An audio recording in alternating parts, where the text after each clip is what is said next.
my symbols. There's a few things I had in mind before I first put ink on a page. I just rewatched an old cartoon from my childhood that my mom used to play for me. This educational Disney cassette called Donald Duck's Math Magic.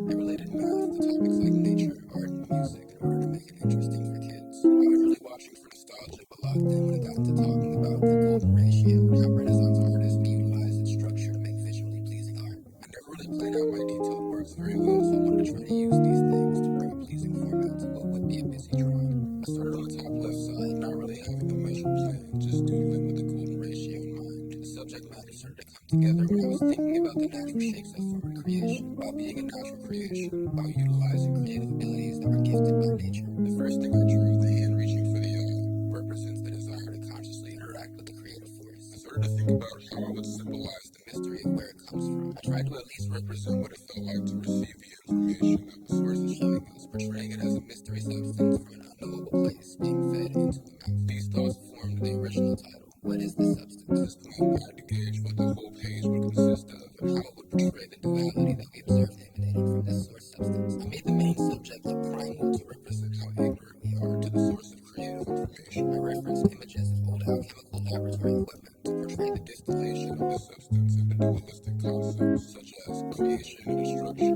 freedom and enslavement, the symbols of peace and love, like the dove bringing the olive branch, contrasting the symbols of evil and chaos, like the demon benefiting from the suffering of this being. That's when it started to resonate with the title of my upcoming album a bit more, so I changed the name to Peace with These Demons, but in Latin because it would look cooler with the art style. When the TikTok algorithm boosted a post my girlfriend made about it, there were lots of check up on him more comments along with my coworkers losing it meme. I was unaware of the meme, but it's pretty funny. My coworkers probably thought the same thing. They looked over at me drawing and while ranting to them about politics. It's really just a representation of how I see us functioning with nature, not so much how I feel about it. This force is manipulating the population into a state in which we're consuming but can't change anything, forced to work for the benefits of large corporations that don't care about the suffering they cause. In the process of drawing the symbols of peace, I saw an article about settlers burning down olive trees in the West Bank so the indigenous farmers wouldn't get a chance to harvest. I found this synchronistic to the subject matter, how creation made something that destroys so much. The doves are bringing the olive branch to the demon as a symbol of peace, but the machine is burning all the olives. I tried to fill the art with